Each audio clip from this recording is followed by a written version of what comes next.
Voy a invitarles a que lean conmigo el Evangelio de Mateo en el capítulo 25.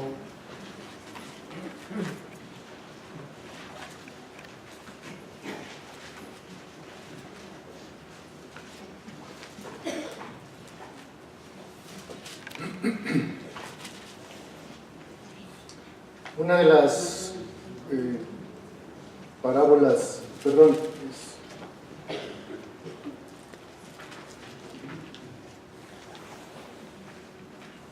es Mateo 25, versículo 14 al 30. Es una de las parábolas de Jesús. Dice, voy a leerla en la versión de Dios habla hoy. Sucederá también con el reino de los cielos como un hombre que, estando a punto de irse a otro país, llamó a sus empleados y les encargó que le cuidaran su dinero. Y a uno de ellos le entregó 5,000 monedas, a otro 2,000 y a otro 1,000, a cada uno según su capacidad, y entonces se fue de viaje. El empleado que recibió las 5,000 monedas hizo negocio con el dinero y ganó otras 5,000 monedas. Del mismo modo, el que recibió 2,000 ganó otras 2,000. Pero el que recibió 1,000 fue y escondió el dinero de su jefe en un hoyo que hizo en la tierra. Mucho tiempo después, volvió el jefe de aquellos empleados y se puso a hacer cuentas con ellos. Primero llegó el que había recibido las 5,000 monedas y entregó a su jefe otras 5,000, diciéndole: Señor, usted me dio 5,000 y aquí tiene otras 5,000 que gané. El jefe le dijo: muy bien, eres un empleado bueno y fiel. Ya que fuiste fiel en lo poco, te pondré a cargo de mucho más. Entra y alégrate conmigo. Después llegó el empleado que había recibido las 2,000 monedas y dijo: Señor, usted me dio 2,000 y aquí tiene otras 2,000 que gané. El jefe le dijo: muy bien, eres un empleado bueno y fiel. Ya que fuiste fiel en lo poco, te pondré a cargo de mucho más. Entra y alégrate conmigo. Pero cuando llegó el empleado que había recibido las 1,000 monedas, le dijo a su jefe: Señor, yo sabía que usted es un hombre duro que cosecha donde no sembró y recoge donde no esparció. Por eso tuve miedo y fui y escondí su dinero en la tierra. Pero aquí tiene lo que es suyo. El jefe le contestó: tú eres un empleado malo y perezoso. Pues si sabías que yo cosecho donde no sembré y que recoge donde no esparcí, deberías haber llevado mi dinero al banco y yo, al volver, habría recibido mi dinero más los intereses. Y dijo a los que estaban allí: quítenle las 1,000 monedas y dénselas al que tiene 10,000, porque al que tiene se le dará más y tendrá de sobra, pero el que no tiene, hasta lo poco que tiene se le quitará. Y a este empleado inútil, échenlo fuera, a la oscuridad. Entonces vendrá el llanto y la desesperación. Oremos. Dios, tu palabra es viva, tu palabra es eficaz, y es tu palabra la que queremos escuchar, es tu voz, y solamente tu voz la que queremos escuchar, Señor. Que hable a nuestro corazón, que nos diga lo que tú tienes que decirnos, que mueva lo que tenga que mover, y que impulse lo que tenga que impulsar en nuestra vida, para que podamos ser fieles en lo concreto y en lo cotidiano. En el nombre de Cristo Jesús te lo pedimos. Amén.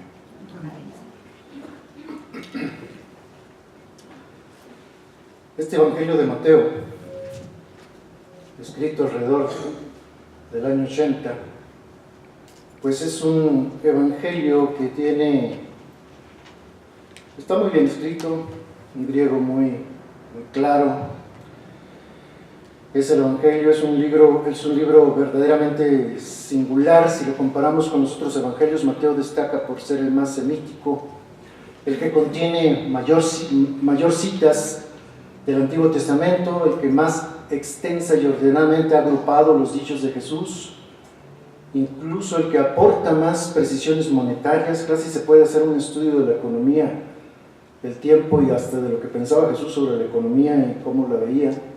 Destaca que Mateo fue uno de los mejores en cuanto que tuvo la aceptación de la iglesia. En la historia de la iglesia fue el más rápidamente aceptado, el más interpretado a lo largo de toda la historia de la iglesia, también el más espiritualizado, porque Mateo es un evangelio durísimo, un evangelio que lo deja a uno cimbrado por su radicalidad.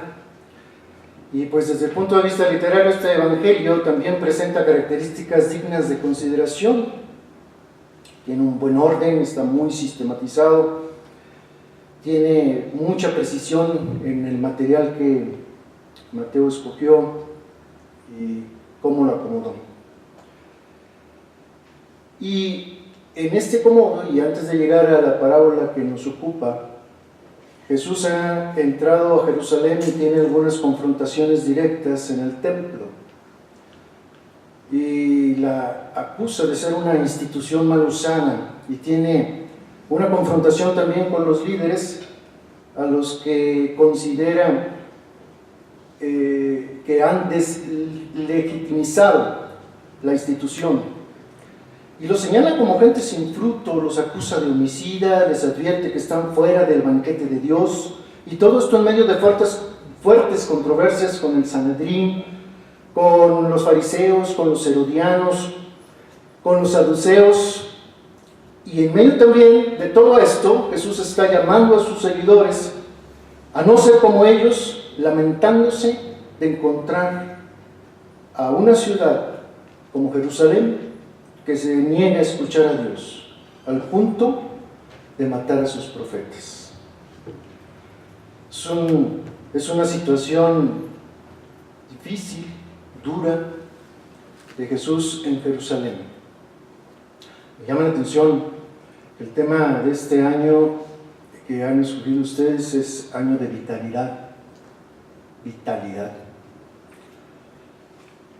Y la centralidad de la palabra de Dios, Jesús como centro de la vida. El pasaje que nos ocupa es una parábola muy impactante en muchos sentidos. Se encuentra inserta en el quinto discurso de Jesús y se le considera un llamado apocalíptico, en donde expone que el tiempo de anunciar la buena noticia del reinado de Dios por todo el mundo habitado es ese en donde Él está viviendo, advirtiendo del tiempo de tribulación que sufrirá Jerusalén y la necesidad de permanecer en actitud alerta y atención al tiempo que se da entre la resurrección y el juicio final. Para decirlo de manera sencilla, lo que Jesús está diciendo: estén listos porque hay un tiempo difícil entre mi resurrección y el juicio final. Ese periodo hay que estar muy alerta, muy listos con la vida. Hay que estar muy listos con la predicación del reino de Dios. Y en ese estar explicando cómo es que hay que estar listos, en ese estar llamando y advirtiendo a sus discípulos cómo quiere que estén alerta, es como explica varias parábolas. Está la parábola del siervo fiel y prudente y del siervo malo, la parábola de las vírgenes prudentes, y luego esta parábola, la de los talentos, conocida normalmente así. Y después de eso ya termina hablando justamente del juicio definitivo. El escenario que nos describe es a un hombre rico que va de viaje y deja su propiedad al cuidado de sus capataces. Y de acuerdo a la cultura palestina, fíjense que es extraño cómo Jesús escoge a veces su material para hablar de las cosas que le son importantes y cómo trata de explicar lo que él ve, lo que él quiere comunicar. Y llama la atención que justamente escoge para esta parábola a un hombre rico, muy poderoso. Justo lo contrario de lo que cualquier palestino del siglo I podría admirar. Era un rico. El mismo Mateo habla mucho de eso y Lucas todavía más, es más duro. porque la sociedad palestina del siglo I, la riqueza era siempre mal vista casi porque sí. Sucede que veían, para explicarlo en términos muy sencillos, que las personas tenían que tener solo lo necesario, para decírselos de modo muy pedestre. Vamos a decir, nosotros por ejemplo no tenemos problema con comprar 3 televisores, no nos causa ningún conflicto. O sea, uno quiere tener un televisor en la recámara, otro en la sala, otro en la cocina, etc. No pensemos que está mal. En la sociedad del siglo I, en el tiempo de Jesús, sí, porque los bienes eran limitados. Esa era la perspectiva. Para nosotros los bienes no son limitados. Entonces, si alguien compraba un televisor, pues era el televisor de la familia. Pero si ya compraba 2, la mentalidad era que a lo mejor se lo estoy quitando a otra familia. Entonces esa era la perspectiva, de tal suerte que cuando dice Jesús, miren, este hombre rico pone a trabajar a estos para que lo hagan más rico, ¿quién creen que sería el héroe? Pues el que escondió los talentos. Sería el digno de admirarse porque no estaba favoreciendo a los ricos, ¿no? Pero Jesús hace exactamente lo contrario, lo pone mal. Lo pone mal. A lo mejor sonaría algo parecido a como si dijera un capo de la mafia llamó a 3 de sus lugartenientes y les dijo: tú vas a matar a este, tú vas a matar a estos 2 y tú vas a matar a estos 3 y vas a obedecer. Para nosotros sería el héroe el que decidió no matar ninguno, ¿no? Porque la vida es importante. Es más o menos así, para que tengamos una idea de cómo podía sonar eso. Y Jesús a lo mejor decía: no, usted tenía que haber obedecido, hubiera resaltado la obediencia de los capos, ¿no? Es como si dijera eso, la obediencia era lo importante. Pues bien, es nada más para ejemplificar un poco cómo podría sonar el asunto para nosotros hoy. El asunto es que Jesús resalta este lado de hacer algo con lo que se nos entrega. Quiere darnos Jesús una perspectiva, al parecer, de entender esta parábola entonces en otro sentido. Y es en este sentido en que me voy a acercar un poco a la parábola. La parábola tiene varias líneas sobre las cuales podemos movernos, pero yo he escogido solo algunas, porque si no sería muy extenso. Una de las cosas que vemos que toca la parábola es estos errores que a veces tenemos sobre el entendimiento de Dios y que se deben, entre otras cosas, a las falsas imágenes que nos hacemos de Él. Llama la atención en esta parábola la imagen que tenía de su señor el tercer siervo. Señor, le dice: yo te conozco que eres un hombre duro, que cosechas donde no sembraste y recoges donde no esparciste. Y como tuve miedo, fui y escondí tu talento en la tierra. Aquí tienes lo que es tuyo. Fíjense la imagen que tiene este hombre, de este que Jesús pone como el ejemplo del reinado de Dios. A veces las imágenes que tenemos de Dios son así medias románticas, ¿no? Pero esta imagen que nos pone Jesús es un hombre inflexible, fiscalizador, intratable, casi inhumano. Y puesto que esta es la imagen que tiene de su amo, pues es lógico que tenga miedo. Y uno puede preguntarse: ¿qué clase de imagen? Nosotros decimos que no tenemos que hacernos imágenes, pues a lo mejor no las ponemos. Pero ¿qué clase de imagen tenemos dentro de nosotros de Dios? ¿Qué es lo que nos hace que nos vinculemos con Él de determinada manera? Hace algunos años conocí yo al padre Checa y decía él, ya murió, pero decía él: no, Dios al final va a perdonar a todos, dice, porque imagínense ustedes estar todos delante de Dios, pues cualquiera se arrepiente y cualquiera se convierte, ¿no? Ya cuando esté uno allí, ¿no? Decía él.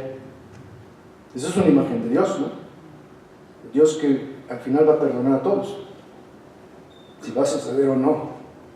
Aquí se habla de que va a juzgar, ¿no? A veces va a hacer un juicio, es lo que nos revela Jesús. Probablemente esa imagen es demasiado paternalista, ¿no?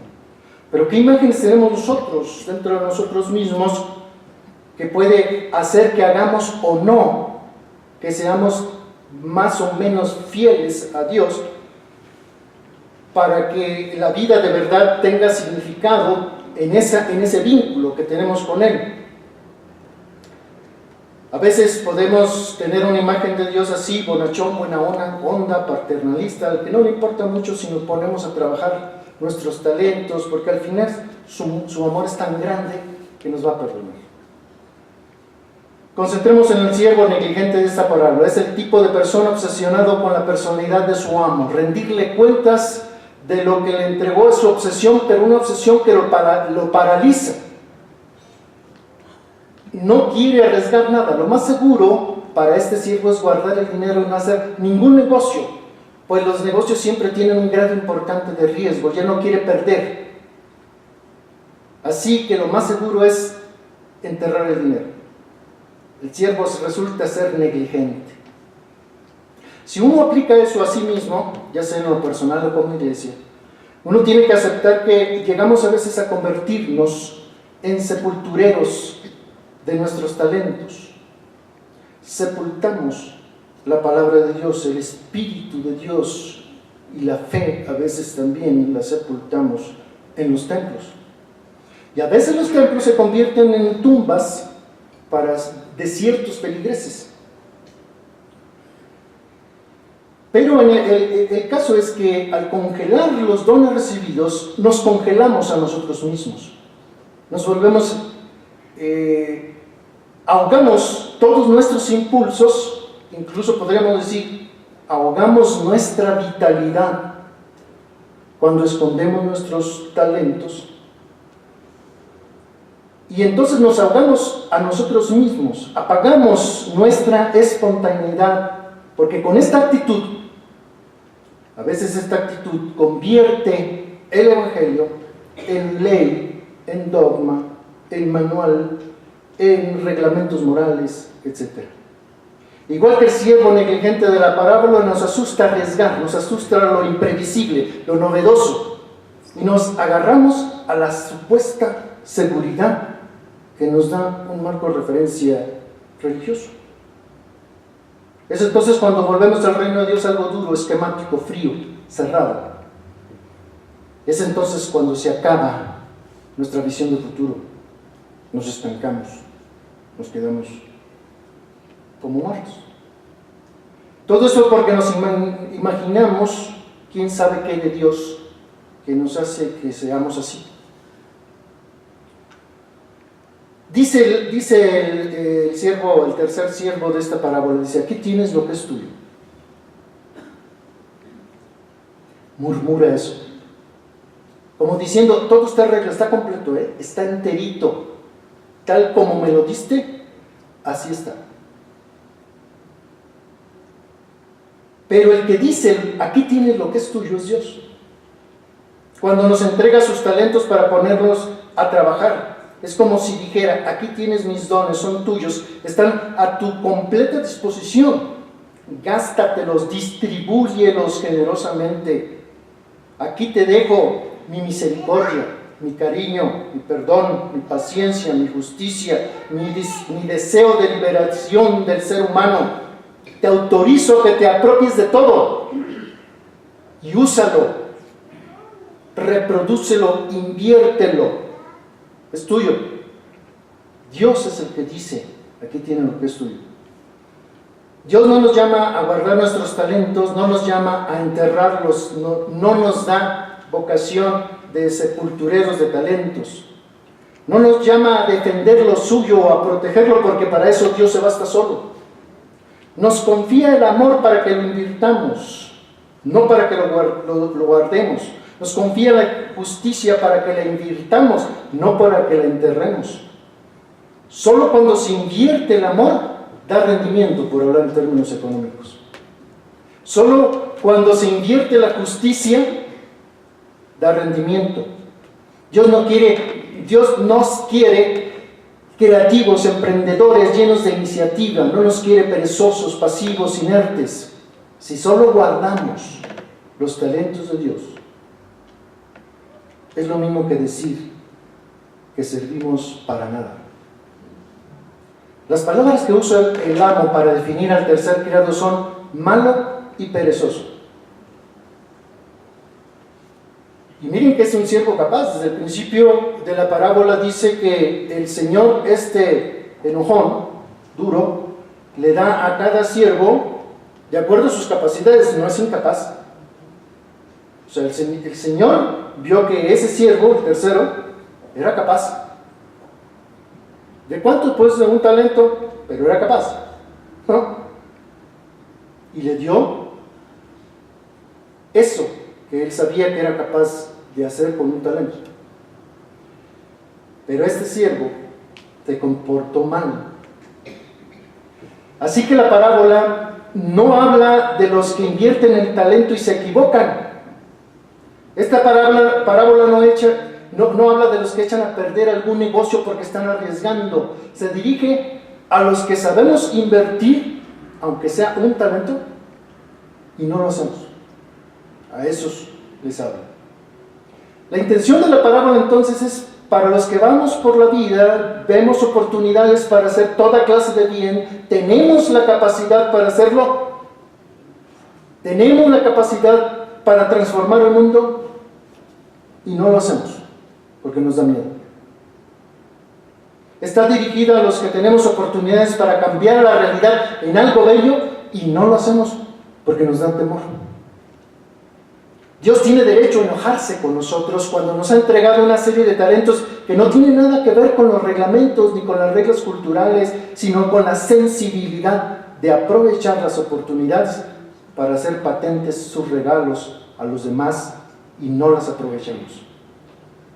Y es que la vida se desperdicia cuando no hacemos que suceda algo en nuestra sociedad.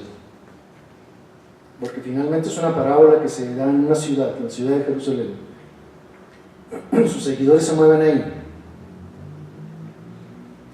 Hay algo muy interesante que sucede cuando el amo vuelve para pedir cuentas con sus siervos. A diferencia del tercer siervo, los dos primeros no le devuelven los talentos, se los presentan. Y es distinto. Si leemos con atención la parábola, pareciera que la intención de Jesús al describir lo que pasa entre los dos primeros siervos y su amo, no es tanto realmente revisar las cuentas, que éstas salgan exactas, sino que parece interesarle más en lo que hicieron los siervos con lo entregado. Es decir, no le interesan los números, le interesan las historias.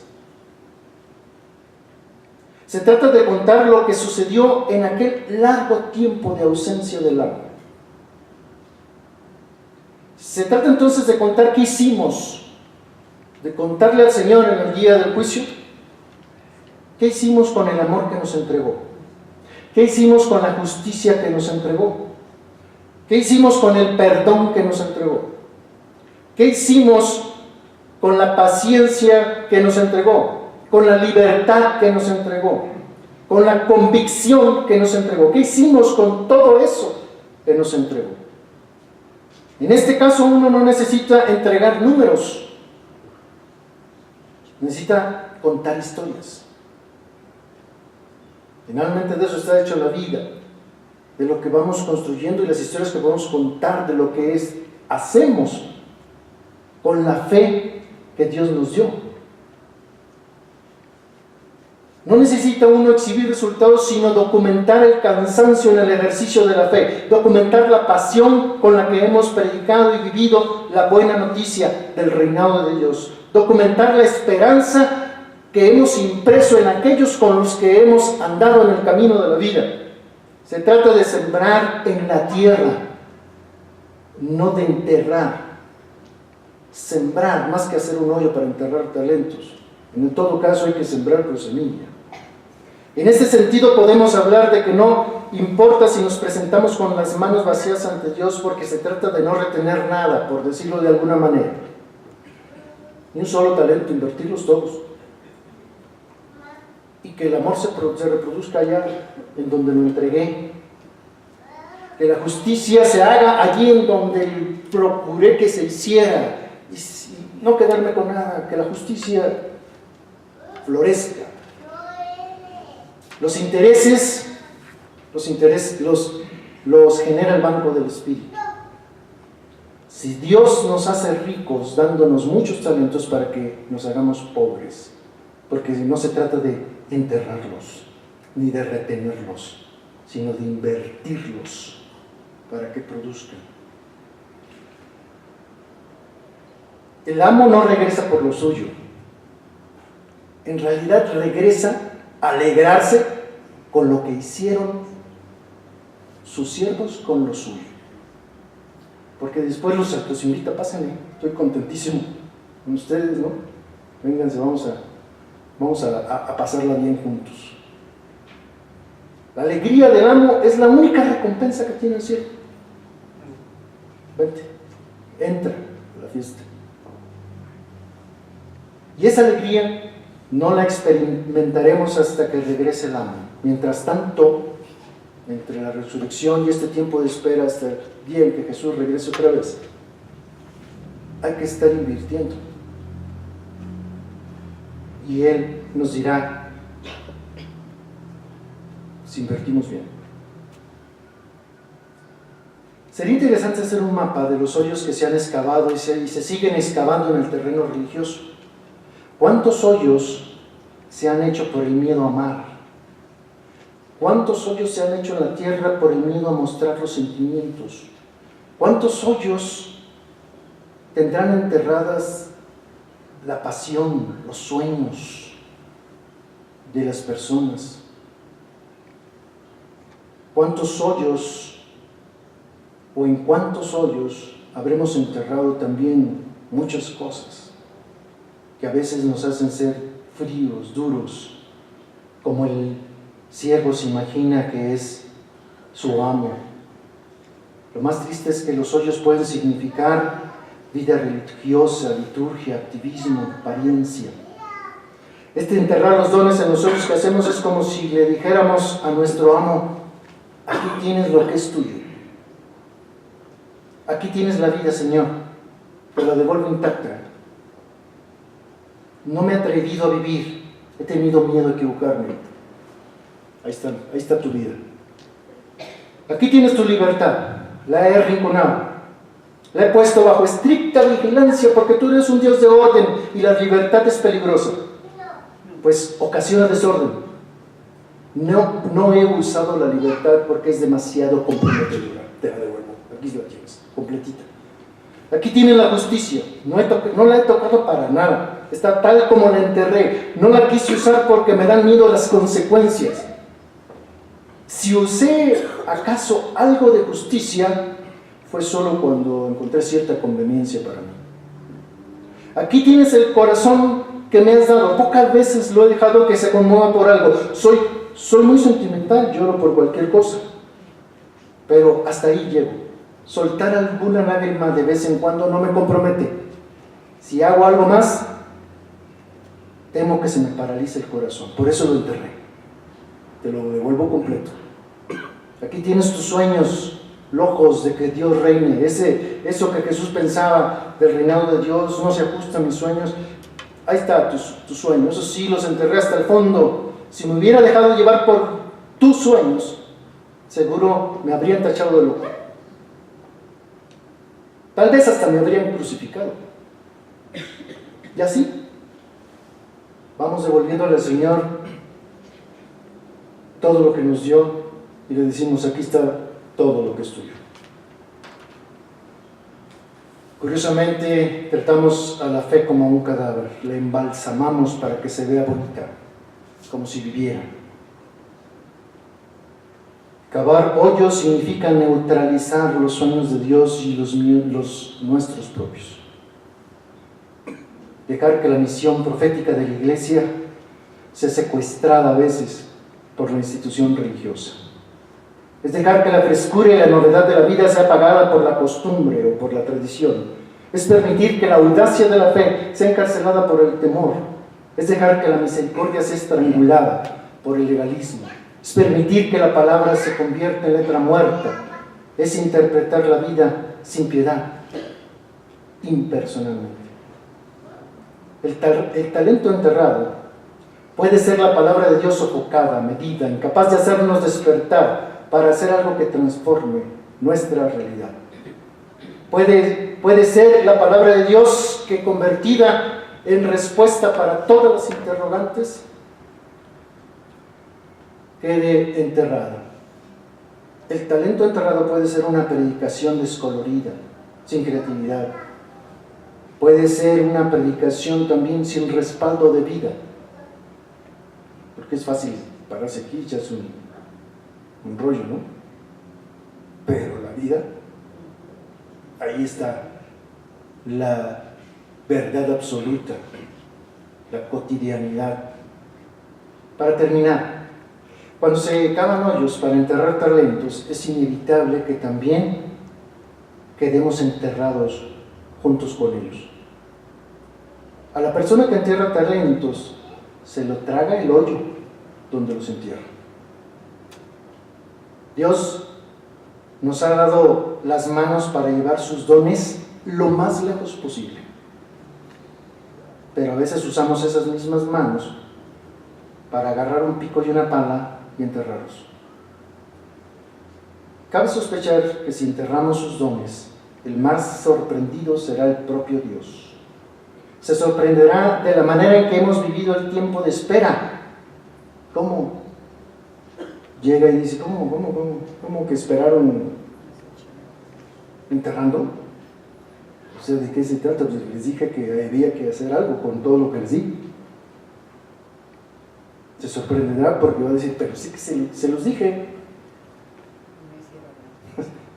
O sea, si no se los hubiera dicho, pues entonces no tendría ni que decirles, pero se los dije. Porque a lo mejor le entregamos cuentas exactas, pero no historias comprometidas, no historias arriesgadas en la fe. Hay que invertir nuestro tiempo, invertir todo lo que Dios nos ha dado, para que de verdad la realidad en la que vivimos se transforme. El Señor les bendiga.